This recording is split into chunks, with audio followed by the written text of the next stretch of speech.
우리 선물하고 상은 다르죠. 상은 내가 수고해서 애쓰고 노력한 결과에 대한 대가입니다. 그 잘했을 때 상급으로 보상으로 주어진 상이고, 선물은 그것이 없이 그냥 받는 거죠. 예를 들면 생일 선물한다면은 그냥 받는 겁니다. 생일이기 때문에 축하받는 거죠. 축하하면 선물을 줍니다. 그건 잘해서가 아니고 그냥 생일이기 때문에 주는 것이죠. 선물이죠. 자, 이 상과 선물은 좀 성격이 다르지요.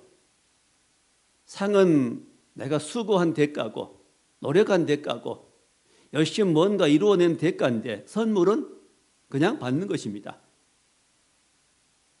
하나님께서 우리가 주신 은혜를 받았는데 은혜는 어느 게 속할까요? 은혜는 선물입니다.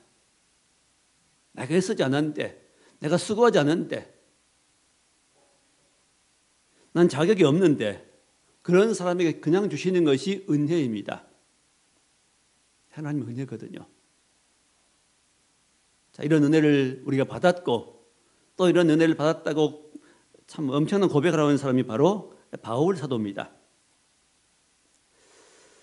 자, 그래서 그 은혜를 뭐라고 고백합니까? 14절에 보니까 우리 주의 은혜가 그리스도 예수 안에 있는 믿음과 사랑과 함께 넘치도록 풍성하였도다. 넘치게 풍성했다. 하나님이 내게 주신 그 은혜는 내게 넘치도록 풍성했습니다. 고백하고 있습니다. 바울만 그럴까요? 우리도 이런 은혜를 이미 받았고 또 지금도 받고 살아가고 그 은혜로 우리는 깨달아가고 있습니다. 이미 받았지만 그 은혜가 무엇인지를 잘 모르고 살아갈 때가 있습니다. 그 은혜로 우리는 깨달아가는 과정입니다. 아이들도 처음에는 그 부모 사랑이, 부모가 얼마나 자기를 수고해서 낳아주고 길러주고 교육시켜주는지 잘 모릅니다. 근데 언제 알까요? 부모가 되어보면 그때 자기가 얼마나 부모들이 나를 위해 수고했는가를 알게 됩니다. 나중에 깨닫는 건 바로 이 은혜도 마찬가지입니다. 하나님의 은혜도 처음에는 잘 모르는데 우리가 철이 들어갈수록 믿음의 더 장성해 갈수록 하나님의 은혜가 무엇인지를 깨달아 알게 됩니다. 깊이 알게 됩니다. 그 아는 만큼 하나님을 사랑하게 되고 아는 만큼 하나님을 위해서 살게 됐죠. 우리 하나님의 은혜를 깨달아 가야 됩니다. 그래서 오늘 말씀의 제목이 하나님의 은혜입니다. 우리 주의 은혜. 말씀의 제목이 우리 주님의 은혜. 자, 첫 번째로 살필 부분은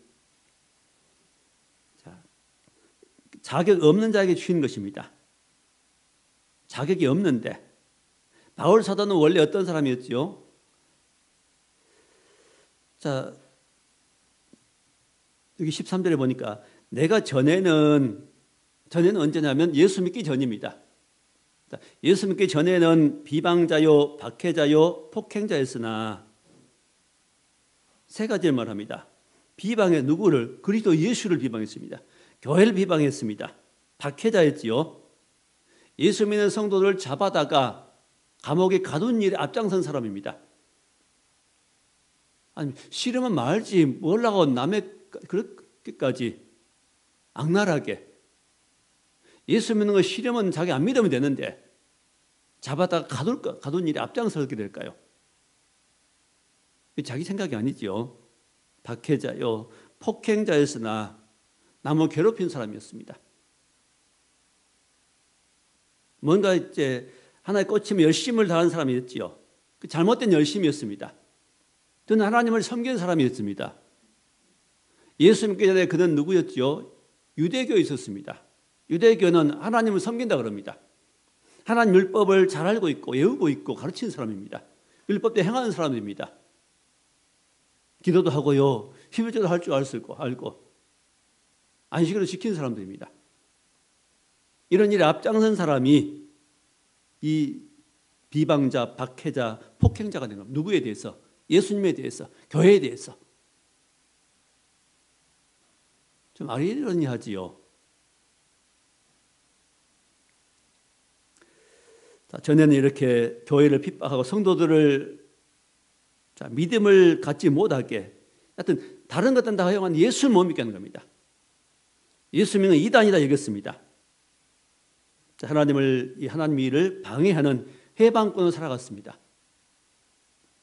그런 폭행자였지만은 13절에 도리어 반대로 오히려 긍휼을 입은 것은 내가 믿지 아니할 때 알지 못하고 행하였음이라.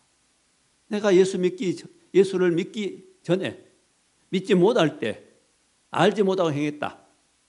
왜 이런 악한 일을 행했을까요? 이 하나님의 충성이라고 행했을 것입니다. 왜 그래요? 믿지 못했기 때문에. 누구를? 예수님을. 아무리 종교적인 열심을 가져도 예수님을 모르면 사람들이 이렇게 행하는 겁니다. 지금도 교회에 나와서 어떤 성도들은, 우리 교회는 그런 건 없지만은 많이 어떤 모이는 성도들 가운데는 뭔가 열심입니다. 자기는 그 옳다고 가장 의로운 일이라고 합니다. 근데 무슨 일을 하고 있어요? 교회를 핍박하는, 회방하는, 방해한 일을 하고 있습니다. 성도의 믿음을 헌 일을 하고 있습니다. 왜 그럴까요? 이유는 딱 한 가지입니다. 누구를 몰라서요? 예수님 모르니까 그럽니다. 다른 건 성경도 알고 다 아는데 누구만 몰라요? 예수님을 모릅니다. 예수님을 만나지 못한 겁니다. 인격적으로. 살아계신 주님을 못 만나는 겁니다. 성경에 계신 소개한 예수님은 잘 아는데, 성경 퀴즈 하면 너무 잘 아는데 1등하기도 하는데 뭘 못했어요? 예수님을 안 믿는 겁니다. 못 만난 겁니다. 이 땅의 모든 수많은 인생들의 가장 큰 문제가 뭘까요? 예수님을 만나지 못한 겁니다. 부도 명예도 모든 걸 가지고 있는데 뭐가 없어요? 마음속에 예수님이 없습니다. 인생의 가장 큰 문제, 마음속에 예수님이 없는 것. 예수를 마음속에 믿지 못하는 것. 예수님 만나지 못한 것. 예수님 만난 사건이 우리 인생의 최고의 사건이라 할 수 있습니다. 그런데 그 예수님을 만나지 못하고 믿지 아니할 때 알지 못하고 행하였습니다. 알지 못했기 때문에 말합니다. 알지 못했기 때문에 그것이 충성이라 여겼습니다. 그 자기 생각이 있죠. 자기 열심입니다. 사사기 말씀 보면 특징이, 사람들이 당시 사사기 시대의 사람들의 특징은 자기 소견에 옳은 대로 행하였더라 그 말씀합니다. 자기 생각에 옳은 대로 행한 겁니다. 중심이 없습니다. 우리 모든 삶, 행동과 신앙의 중심은 하나님의 말씀 성경입니다. 성경이 아닌, 당시에 성경을 가르쳐주는 사람이 없었기 때문에, 지도자가 없었기 때문에 사람들은 자기 생각에 옳은 대로 행했습니다. 자기 판단에 옳은 대로. 지금도 세상에는 사람들이 어떻게 살아요? 하나님 말씀이 아닌 자기 생각에 옳은 대로 살아갑니다. 그래서 자기 길을 가지요. 그 이사야 53장의 말씀은 우린 다 양 같아서 각기 제 길로 갔거늘. 우리 자기 길로, 자기 옳은 대로 갑니다. 자기 취향대로, 자기 성격대로, 자기 취미대로, 자기 욕심을 따라서 다 양 같아서 그릇 행하여, 잘못된 길을 행하여, 그릇 행하여 잘못된 길로 갔습니다. 여호와께서는 우리 무리의 죄악을 그에게 담당시키셨다고 말씀합니다. 자, 멸망길로 가고 있는 백성들을 향해서 하나님께 구원자를 보내시고 그 예수님을 통해서 바른 길을 걸어갈 수 있도록 길을 열어주시고 우리를 그 길로 가게 했습니다. 이것이 은혜지요. 자, 이런 이제 잘못된 바울을 부르셔서 용서하시고 그에게 무슨 직분을 주었어요? 사도란 직분을 주었습니다. 12절 말씀 보니까 나를 능하게 하신 그리스도 예수 우리 주께 내가 감사함은 나를 충성되이 여겨 내게 직분을 맡기심이니. 그 직분은 바로 사도입니다. 사도란 직분은 지금 이 시대에는 없습니다. 왜요? 사도는 뭐한 직분이냐면은 부활하신 예수님을 친히 목격한 사람들이 사도입니다. 목격하고 그 목격한 주님을 전파하고 부름받은, 세움을 받은 사람들이 바로 사도입니다. 12사도 외에 바로 바울도 부활하신 주님을 만났습니다. 그래서 사도라고 불러주었습니다. 사도라는 직분을 주었습니다. 이런 사도의 직분을 행하면서 그 받은 은혜를 생각하면 너무 감사하고 감격한 겁니다. 내가 이런 직분을 감당할 수 없는데, 자격이 없는데, 이런 못된 나를 불러서 하나님께서 이런 은혜를 주시다니, 이런 핍박자요, 포행자요, 박해자인 나를 불러서 이런 영광되는 영광스러운 직분을 주신 하나님 감사합니다 하면서 그때부터 눈물로 이 사명을 감당하게 됩니다. 만약 바울 사도가 전에, 사도 이전에 그도 충성한 사람이라면, 핍박하지 않고 정상적으로 충성스럽게 모든 일을 감당하는 그런 일을 했던 사람이라면 지금 바울이 받은 은혜는 마땅하다고 여겼을 것입니다. 그러나 그렇지 못했기 때문에, 오히려 반대했기 때문에 그 은혜는 큰 겁니다.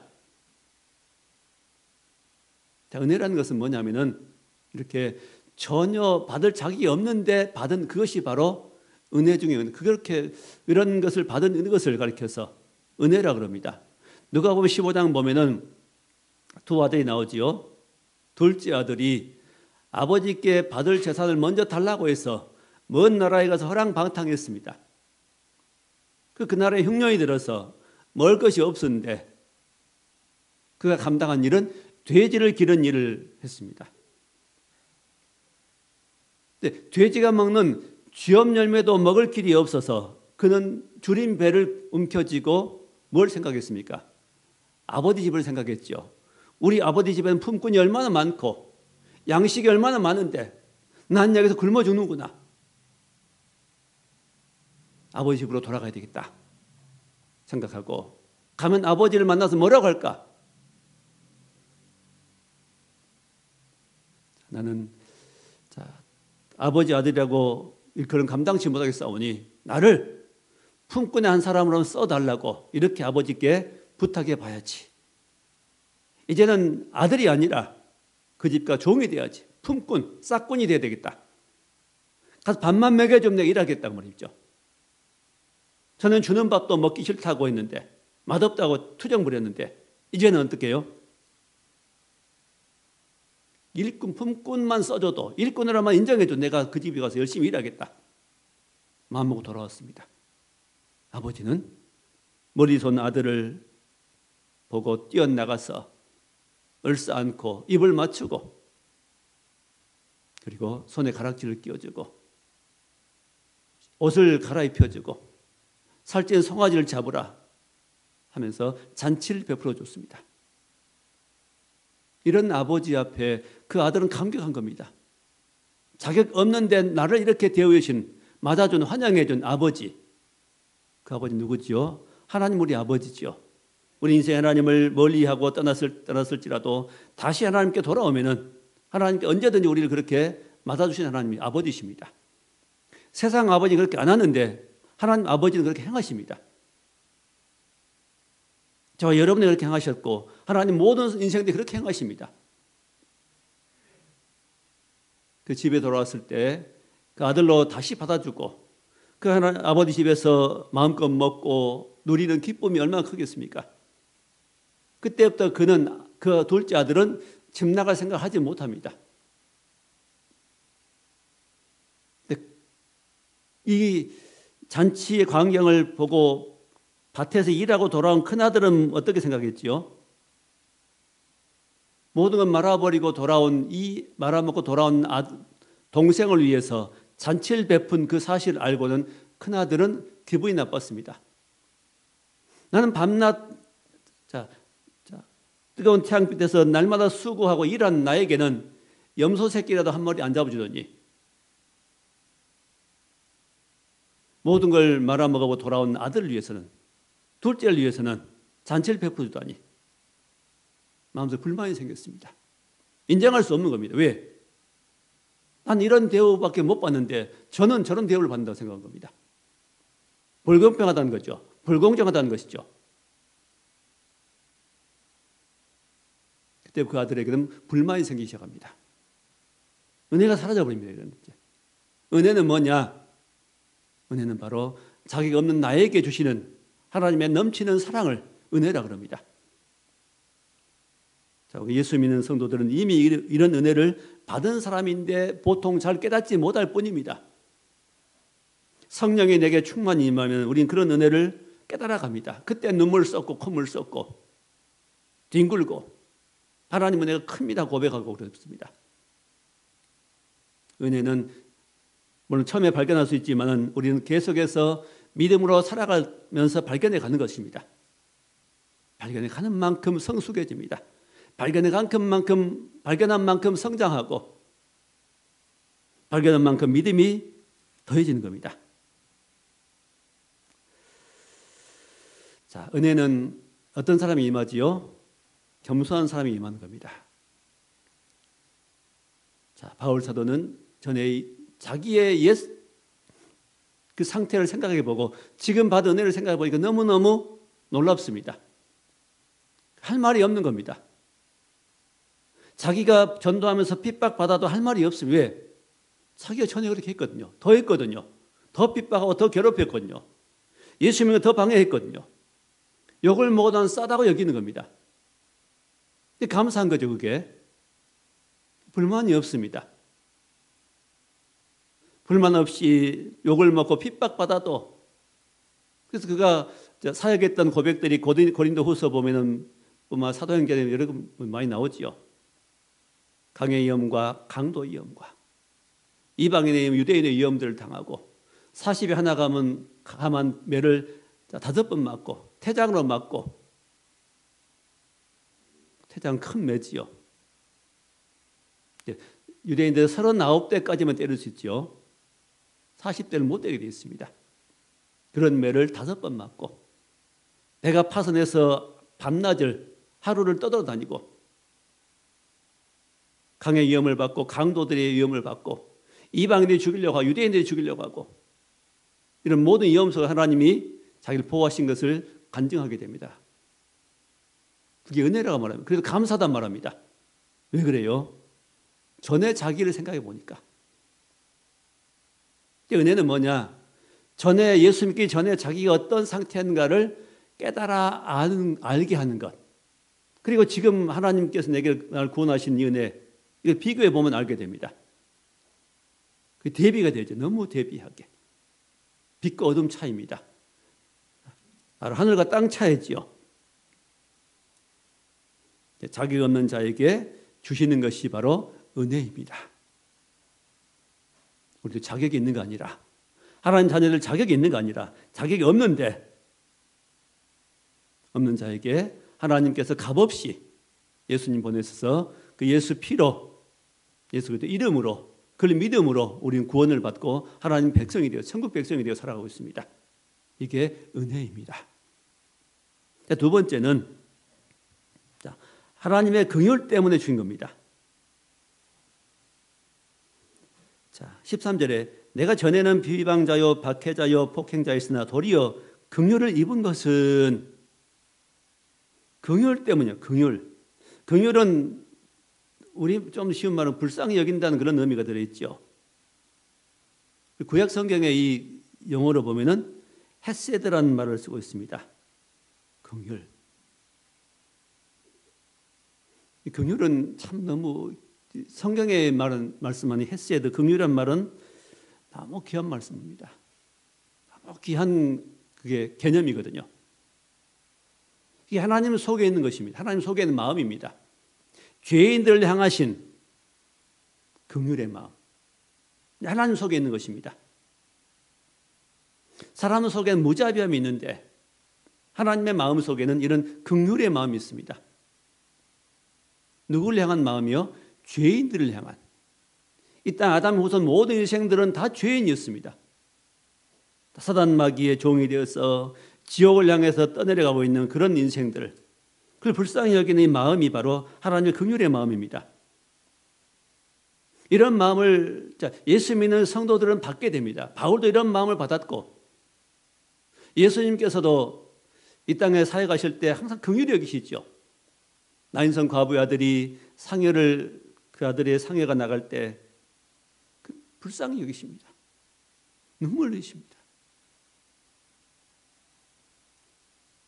병든 자를 보시면서 불쌍히 여기시고 기도해 주시고 줄인 자들을 먹여주시고 오병이의 기적을 베풀 때 베세다 광야의 그 사람들 여러 개를 먹지 못했는데 그들을 향해서 내가 돌려보지 못하겠다. 참아이들을 굶겨서 보내지 못하겠다. 하여튼 기적을 베풀어 그들을 먹여주시는 긍휼의 주님이십니다. 예수님의 최고 긍휼은 뭘까요? 십자가에 위해서 그 고난 고통을 참으신 것입니다.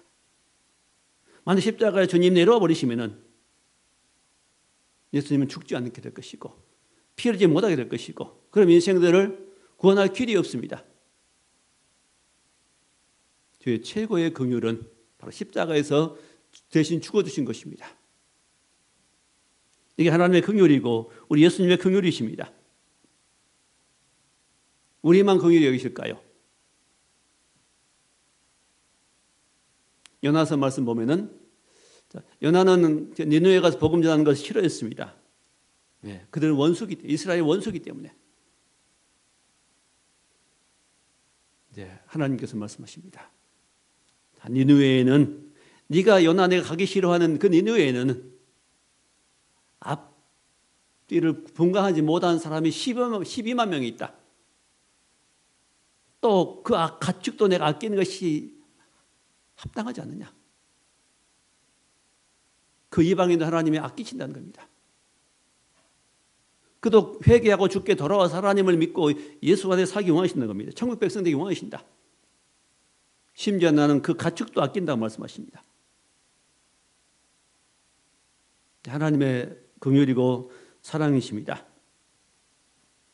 러시아가 지금 우크라이나를 침범하고 수많은 젊은이들이 또 선량한 시민들이 죽어가고 있습니다. 안타깝지요. 그럼 침략자 러시아는 다 망해야 된다고 사람 말합니다. 보통 그렇지요. 그게 보통 사람들의 생각입니다. 그건 인지상정입니다. 남을 괴롭히는 사람은 당해야 된다, 망해야 된다고 생각하는 것은 당연합니다. 당연하게 생각합니다. 근데 러시아 군인들 한 사람 한 사람 입장을 생각해 본다면 그럴 수 없지요. 전쟁한 줄 훈련한 줄 알고 나왔더니 전쟁터였습니다. 자기 생각이 아니지요. 자기 뜻이 아니지요. 총을 쏘기 싫어도 명령하면 쏴야지요. 한 사람 한 사람 입장을 생각해 보면은 그들에게도 소중한 부모가 있고 가족이 있습니다. 하나님은 그 모든 사람들에 대해서 긍휼의 마음 갖고 계십니다. 사람은 무자비하게 대하고 싶다. 그들 망해야 된다고 하고 저주를 퍼부을 수 있겠지만은 하나님은 인생들을 향해서 죄인들을 향해서 가진 하나님의 마음은 긍휼입니다. 긍휼히 여기십니다. 불쌍히 여기십니다. 하나님의 생각과 우리 생각은 다릅니다. 우리 사람의 마음이 편협합니다. 편협. 편은 자는 한자로 의미가 치우치는 거죠. 여당, 야당, 지역으로 전라도, 경상도 이런 식으로 치우칩니다. 내 편, 네 편. 내 편만 편들고 다른 편은 무시해버리는 편협. 협은 좁은 거 말합니다. 마음이 좁은 것. 치우치고 좁습니다. 우리들은. 사람들의 마음은 치우치고 좁지만은 그래서 남의 어떤 사정을 수용하지 못하고 입장을 수용하지 못하고 거부해버립니다. 대통령 선거 후에 이런 후유증이 심각하지요. 우리는 한번 결정되면은 대통령이 우리 마음에 들든 안 들든 관계없이 우리는 어떻게 되지요? 그리스도인들은 거기에 그걸 인정하고 협력해야 됩니다. 반대하지 말고 나라가 평안할 수 있도록 기도하고 평안한 길을 갈 수 있도록 협력해야 됩니다. 그게 바른 자세입니다. 다른 말 하면 안 됩니다. 그리스도인들은. 그게 성경 가르침입니다. 불화를 일으키는 건 좋지 않습니다. 나쁜 일입니다. 사회 혼란을 획책한 일은 나쁜 일입니다. 그렇게 말한 교육 목회자가 있다면 나쁜 사람입니다. 물론 악을 행할 때는 아니라고 말해야지요. 그렇지 않은 경우는 협력해야 됩니다. 왜 그러지요? 우리가 평안한 가운데 신앙생활을 하도록 하기 위해서 그렇게 하라고 성경은 가르쳐주고 있습니다.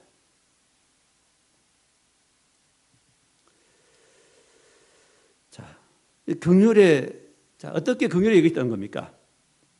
자, 긍휼히 여기시는 그 입장이 뭐죠? 오래 참으신 겁니다. 하나님의 긍휼은, 그 바울 사도에 대한 하나님의 긍휼은 뭐지요? 오래 참아줬습니다. 자, 오래 참으셨다.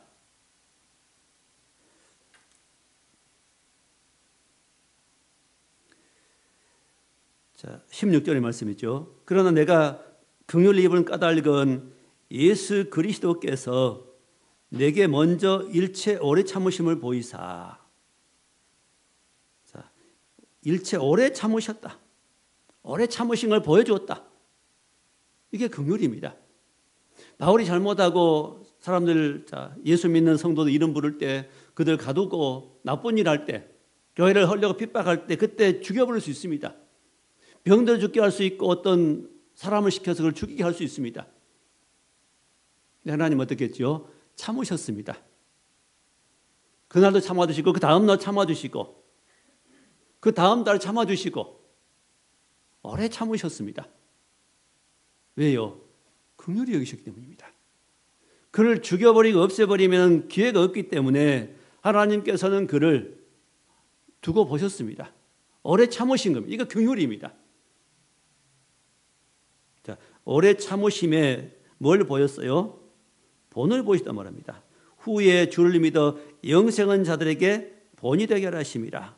바울에게 오래 참으심을 보여주신 이 하나님께서, 주님께서 후에 예수 믿는 성도들에게도 이런 본을 보이기 위해서 바울에게 먼저 시범 케이스로 본을 보여줬다. 자, 하나님이 저와 여러분에게 오래 참으시는 겁니다. 어떤 일 잘못한다고, 한두 달 잘못한다고 우리를 멸망시키고 없애버린 게 아니고, 죽이신 게 아니고, 회개하고 돌이키고 깨달을 때까지 오래 참으십니다. 한 달 참아주시고, 또 1년 참아주시고, 10년도 참아주시고, 아니 평생도 참아주신 겁니다. 언제까지요? 회개할 때까지, 돌이킬 때까지, 깨달을 때까지, 마음을 돌이킬 때까지. 이게 하나님의 긍휼입니다. 이게 은혜라는 것입니다. 이게 은혜입니다.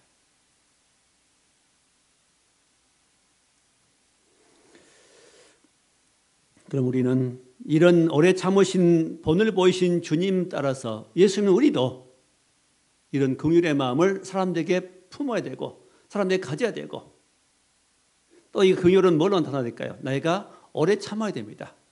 말 듣지 않는 자녀들에 대해서 오래 참아보고 그 남편에게도 오래 참아보고 나를 괴롭히는 친구에게 오래 참아보고 근데 복수하고 싶어지지만 그런 마음도 절제하고 주의 마음을 돌이키고 또 어떤 문제에 대해서 참아보고 사람에 대해 참아보고 그게 긍휼이 있죠. 사람을 긍휼히 여기는 마음, 사람을 사랑하는 마음입니다. 긍휼은 그 사랑으로 나타나는 겁니다. 자, 바울이 깨달은 것은 뭐죠? 하나님의 긍휼을 깨달은 겁니다. 하나님의 긍휼이었다. 이런 나를 죽이지 않고 이런 나를 참아주신 하나님, 이런 넓으신 하나님, 크신 하나님, 그 사랑을 깨닫고 나니까 감사하고 감격하였어. 이런 주님을 위해서 내가 무엇을 할까? 내 몸을 드리리라, 내 인생을 드리리라 하고 사도로서 평생 수고하게 됩니다. 그때 수고한 모든 것들, 내가 선한 싸움을 싸우고 믿음을 지켰다. 내가 선한 싸움을 싸우고 믿음을 지켰다. 이후로 나를 위하여서 의의 면류관 예비되었다고 말씀합니다. 그건 상입니다. 이제 이런 나를 불러서 직분자를 주시고 사도로 세워주시고 열심히 전도하고 또 사역을 감당함으로 생명을 내놓고 사역 감당함으로 했더니 하나님께서 나에게 뭘 주셨다? 이런 의의 면류관을 예비해 놓으셨다고 말씀합니다. 그런 상을 예비했다고 말씀합니다. 이런 은혜가 있지만 또 상도 있습니다. 주를 위해서 열심으로 수고할 때, 애쓸 때 우리의 상이 예비되어 있습니다. 상을 주실 것입니다. 그 상을 받도록 우리도 열심으로 주의 일을 감당할 수 있기 바랍니다. 자, 마지막 세 번째는 이런 하나님의 은혜는 누굴 통해 주셔요? 예수 그리스도를 통해 주신다고 말씀하십니다. 14절입니다. 우리 주의 은혜가 그리스도 예수 안에 있는 믿음과 사랑과 함께 넘치도록 풍성하였도다. 그리스도 예수 안에 있는 이런 은혜는 어디에 있어요? 그리스도 예수 안에 있습니다. 예수님을 떠나버리면 없습니다. 그 어디에 가도 이런 은혜를 받을 수 없습니다. 오직 은혜는 예수 안에만 있습니다. 예수 안에 있는 것이 뭘까요? 믿음이라는 것이 있고 사랑이 있습니다. 주의 은혜가 믿음과 사랑으로 나타납니다. 믿음도 사랑도 용서도 다 어디에 있어요? 예수 안에 있습니다. 참된 용서는 예수 안에 들어가 용서가 되는 겁니다. 참된 믿음도 예수 안에 있어야 되고 하나님을 아는 것도 예수님을 안에 있어야 됩니다. 근데 사람들은 예수 안에 있지 않고 예수님을 떠나가서 밖에 가려고요. 예수님 밖에 어디일까요? 내 안입니다. 내 생각으로, 내 속에는 옳은 대로, 내 감정, 내 뜻을 따라, 내 욕심대로 말하고 행하는 겁니다. 그건 믿음이 아니지요. 어디 예수 안에서입니다. 함께 넘치도록 풍성하였도다. 15절에 미보다 모든 사람이 받을 만한 이 말이여. 모든 사람이 받을 만한 말이다. 모든 사람이 이 말을 받을 수 있는 말씀. 무슨 말씀이죠? 그리스도 예수께서 죄인들을 구원하시려고 세상에 임하셨도다 하였도다. 죄인들을 구원하시기 위해서 예수님이 세상에 오셨다. 이건 모든 사람이 받아야 되는 말씀입니다. 왜 예수님이 오셨어요? 죄인들을 구원하시려고. 하나님을 떠나 자기 인생을 사는 자기 마음대로 살아가는 이 죄인들을 위해서 그를 구원하시기 위해서 예수님이 땅에 오셨습니다. 오직 예수님을 믿음으로만 구원을 받을 수 있습니다. 예수님이 오신 이유는 가장 큰 이유는 뭐지요? 죄인들을 구원하시겠습니다. 누굴 구원하시겠어요? 의인들이 아닙니다. 옳은 사람들이 아닙니다. 착한 사람들이 아닙니다. 옳은 사람 구원하시기 오신 게 아니고 착한 사람을 구원하시러 오신 거 아닙니다. 예수님이 구원하시는 대상은 누구지요? 죄인들입니다. 잘 아셔야 됩니다. 오직 죄인만 구원을 받을 수 있습니다. 내가 옳다고 여긴 사람은 구원받을 길이 없습니다. 이미 옳은데요, 나는. 자신이 죄인인 것을 발견한 사람이 어디로 가게 될까요? 그 죄를 가지고 그리스도께 가는 겁니다. 구원자에 가는 겁니다. 그 율법도 주신 목적이 뭐지요? 율법은 죄를 깨닫게 하는 것이라 말씀합니다. 율법은 내가 죄인임을 율법을 볼 때 그 죄인임을 깨닫게 만듭니다. 아, 이거 잘못됐고 내 상태가 잘못된 상태에 있구나 한 사실을 깨닫고 어찌할꼬 어디로 갈까? 나를 그리스도께로 인도하는 몽학 선생이란 말합니다. 초등교사란 말합니다. 율법은 구약 성경에 기록된 그 율법은 나를 죄인임을 깨달아서 나 죄인이구나. 어떻게 하지? 예수님께로 그리스도께로 인도해 줍니다. 역할이. 율법을 내가 다 지킨다고 하지 마세요. 율법 지켜서 구원받을 수 없습니다. 오직 율법을 깨닫고 어디로 이게 예수 그리스도께 가야 구원을 받습니다. 율법은 구원받는 길이 아닙니다. 구원받도록 도와주는 역할을 합니다.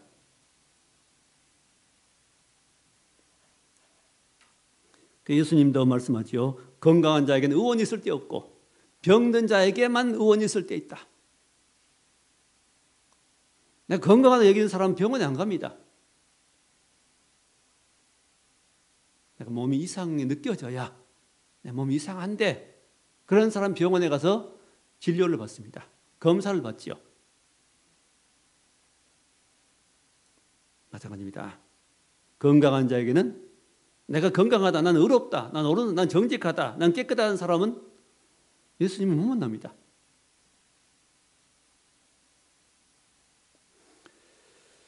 자, 목마른 사람이 물을 찾듯이 예수님, 우리가 죄인임을 깨닫고 난 흠이 많고 나는 이래 가지고 내가 어떻게 뭘 하겠는가 여기고 그런 사람들이 늘 주님을 찾습니다.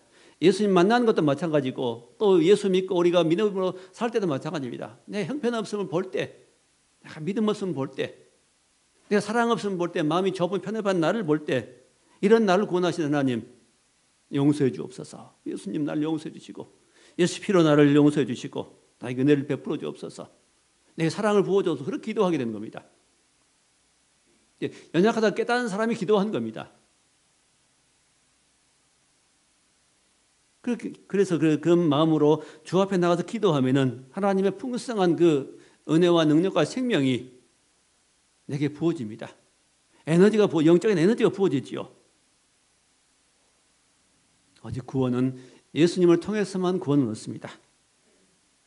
내가 길이요 진리요 생명이다. 나를 말미암아 아버지께로 올 사람이 없다고 말씀하십니다. 자, 이런 은혜를 주신 하나님은 어떤 분이십니까? 자, 17절 마지막 부분이죠. 오늘 하나님은 영원하신 왕, 썩지 아니하고 보이지 아니하고 홀로 하나이신 하나님께 존귀와 영광이 영원 무궁토록 있을지어다. 아멘. 자, 하나님은 어떤 분이시죠? 영원하신 왕이십니다. 그 하나님은 썩지 아니하십니다. 세상에는 모든 것들은 다 변하고 썩지요. 빛이 바랍니다. 하나님은 썩지 않습니다. 영원하십니다. 육체가 없으십니다. 그래서 보이지 아니하십니다. 누구도 하나님을 본 사람이 없습니다. 본 사람이 없지만 믿어집니다. 보는 이상으로 믿습니다. 홀로 하나이신 하나님 한 분이십니다. 그래서 하나님이라고 말합니다. 한 분이기 때문에 우리는 그 하나님의 이름을, 한 분이신 그 신의 이름을 하나님이라고 부릅니다. 홀로 하나이신 하나님께 존귀와 영광이 영원 무궁토록 있을지어다. 그 하나님의 존귀와 영광은 영원 무궁합니다. 그 예수님을 믿고 그 하나님을 우리가 섬기는 우리 주의 백성들에게도 이런 하나님의 영광과 능력이 그 영원한 것이 우리에게 이미 와 있습니다. 그 일부가 우리에게 와 있고 그 영광과 은혜를 우리가 사랑을 우리가 느끼게 되고 맛보게 되고 또 경험하게 됩니다. 우리 장차 그 영광의 빛 안에서 영원히 살게 될 것입니다. 하나님 영원하신 것처럼 우리도 영원합니다. 어디서? 천국에서. 우리 몸은 유한하고 썩고 죽고 없어지겠지만은 우리 영혼은 하나님을 바라보고 하나님을 느끼는 영혼은 영원한 것입니다. 자, 오늘 말씀 맺겠습니다. 주님께 우리에게 준 은혜는 심히 큽니다. 우리가 잘 모를 따름입니다. 아직 미처 못 발견했을 뿐입니다. 그 은혜는 자격 없는 자에게 주십니다. 이런 은혜 받을 자격이 없다 여길 때 더 은혜는 우리 커지게 됩니다. 더 크게 느끼게 됩니다. 자격 없이 은혜 받았습니다. 아무런 자격 없이 하나님의 은혜를 선물로 받았습니다. 구원이라는 은혜를 선물로 받았습니다. 또 하나님 우리에게 긍휼을 베푸십니다. 하나님의 긍휼 때문에 우리가 살아남을 수 있습니다. 지난날도 긍휼을 베푸셨고 지금도 긍휼을 베푸시고 내가 부족한 면이 많음에 불구하고 나 약한 면이 많음에 불구하고 하나님 우리에게 긍휼을 베푸시고 언제까지? 고칠 때까지. 새로 하실 때까지 하나님 참으십니다. 하나님의 긍휼을 배웁시다. 사람에게 되는 긍휼을 보입시다. 우리에게도 좀 마음을 넓히고 사람을 봐줄 줄 알고 참아줄 줄 알고 이해해 줄 줄 아는 그런 마음을 가집시다. 어디 이러한 은혜는 어디를 통해서요? 누굴 통해서만? 예수님을 통해서만 오게 됩니다. 이런 예수님 보내신 하나님의 사랑, 그 사랑이 우리에게 이미 와 있고 그런 사랑을 받고 살고 있고 앞으로 받게 될 것입니다. 이런 귀한 사랑을 또 감사하고 감격하고 예수를 나의 주라고 믿고 끝까지 주님을 순종하는 주의 백성들로 살아갈 수 있도록 역사하신 하나님을 감사하며 승리하는 저 여러분 될 수 있길 주의 이름으로 축원합니다. 기도하겠습니다. 하나님 감사합니다. 우리 긍휼을 베푸시고 사랑 베푸신 이런 하나님을 내 안에 모시고 살 수 있게 하심을 감사합니다. 이 영원하신 하나님을 내가 믿고 의지하고 주 예수로 말미암아 승리하는 우리 복된 삶이 되게 해 주옵소서. 예수님 이름으로 기도하옵나이다. 아멘.